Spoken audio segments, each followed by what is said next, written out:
The military base smelled of metal, dust, and a tension that never quite settled. New recruits lined up in the wide briefing hall, boots polished, uniforms stiff, eyes filled with fear, hunger, or determination. But one stood out: Olia Bennett. A quiet black woman with braided hair tucked neatly under her cap and a calm expression that didn't match the nerves around her. She clutched her file to her chest, feeling the weight of every doubt anyone had ever thrown at her. She had grown up poor, raised by a single mother who worked 3 jobs and still made time to teach her daughter discipline, books, and languages she barely had time to pronounce. Olia was here because she wasn't looking for a job. She was looking for redemption. Her older brother, Malik, a soldier, had died overseas 2 years ago, and she had never forgiven herself for not being there. The hall suddenly shifted as a man strode in. The recruiting general, known for breaking egos before lunch. General Horace Dalton, tall, cold, a stare that could slice steel. His eyes swept across the recruits until they landed on Olia. Something about her file had already irritated him. He spoke sharply. "Bennett, step forward." She moved, steady but unsure. He snapped open her file. College dropout, no combat experience, no military family besides a late brother, and you requested placement in intelligence. He scoffed. "Why? You think this is a movie?" "No," so Olia said softly. "I just want to serve." He laughed, a sharp, mocking sound. "Serve. Intelligence requires more than enthusiasm. It requires brains, languages, critical thinking." His eyes narrowed. "What languages do you supposedly speak?" Her voice was steady. "English, French, Farsi, Pashto, Mandarin, Arabic." The recruits gasped. The general raised a hand. "Enough, anyone can claim that. Let's test your little fairy tale." He turned to his aide, who handed him a folder with a single sheet. The general smirked and waved it at her. "This is a coded diplomatic message intercepted last week. Real military intel." He held it up tauntingly. "Translate it out loud perfectly if you can." He tossed the paper onto the table in front of her. She picked it up, her heart pounding. A swirl of symbols, slanted characters, strokes and tones. Mandarin, but not just Mandarin. A specific intelligence dialect used by Eastern state diplomats. Something her brother once told her about. Olia inhaled deeply and she began to speak. Her voice flowed like water. Smooth, precise, every character pronounced with the exact tone, rhythm, and inflection that even native speakers sometimes tripped on. The entire hall fell silent. Even the general's smirk faded the moment she reached the second sentence. By the last sentence, negotiations must remain hidden from all Western intelligence until the Prime Minister confirms approval. The general's jaw had tightened, and his face had paled a shade. She finished and folded her hands quietly in front of her. The general stared at her, frozen, his authority bruised. "Who taught you that dialect?" he demanded, voice a little too sharp. "My brother," Olia replied. "He wanted me to know languages so I could read the world the way he had to." A flicker of something regret maybe passed through the general's eyes before he masked it again. But then he straightened, trying to recover control. "So you can mimic tones. So what? Intelligence requires strategy, not parroting." His aide, Captain Morales, stepped closer and whispered urgently, "Sir." Her translation was perfect. "That file is classified level 7. Only 3 of our analysts can read it." The general clenched his jaw, irritated at being cornered by truth. He turned back to Olia. "Fine, you pass 1 test, but intelligence units need to know you can think under pressure."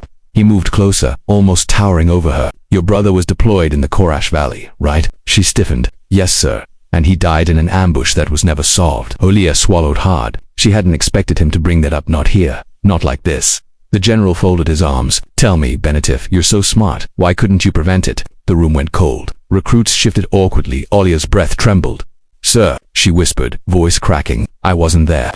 "Exactly," he snapped. "So don't pretend you're here because of skill. You're here because of guilt. That makes you a liability." Her hands shook. For the first time, her confidence strained. Moloch's memory felt like a weight on her shoulders. Captain Morales stepped forward. "General, with respect, that's unfair." But Dalton raised a hand. "Enough, Bennett, if you want to prove your worth." He took a pen from the table and dropped it on the floor. "Pick that up." A murmur spread. Olia looked confused, but she bent down and picked it up when she handed it to him. Dalton said coldly, "Wrong." He dropped it again. "Pick it up the way an intelligence officer would analyze angles, threats, surroundings. Think." His voice was almost cruel. Olia froze, then she took a breath. She lowered herself, eyes scanning under tables, corners, shadow lines. She positioned her foot to block a hypothetical enemy angle. She used her left hand instead of her right, anticipating a wrist lock attack. She picked up the pen carefully, using 2 fingers to avoid leaving prints.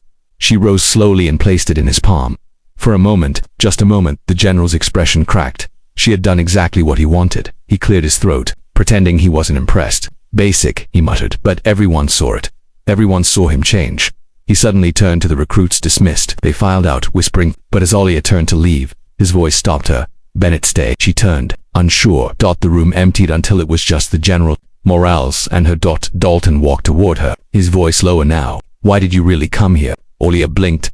I told you, sir. I want to serve. No, he said quietly. Tell the truth. She took a trembling breath. I want to finish what my brother started. Malik always told me I had a gift with languages, that I could see meaning where others saw chaos. Her voice broke. He said I could save lives. I didn't believe him, not until he died. So I'm here because I want his death to mean something. The room was quiet. The General didn't move for several seconds. Then he spoke, his voice unexpectedly soft. I knew your brother. Olia looked up sharply. What he served under my command. Dalton exhaled, the weight of memory settling on him. He wasn't just a soldier. He was one of the few men who could read enemy movements before they happened. Smart, brave, loyal. Olia's eyes filled with tears. Dalton continued, his voice breaking slightly. He saved my life twice, and I never told his family. Her breath caught. Then he turned to Morales. Put her on the intelligence fast track. The captain smiled. Yes, sir.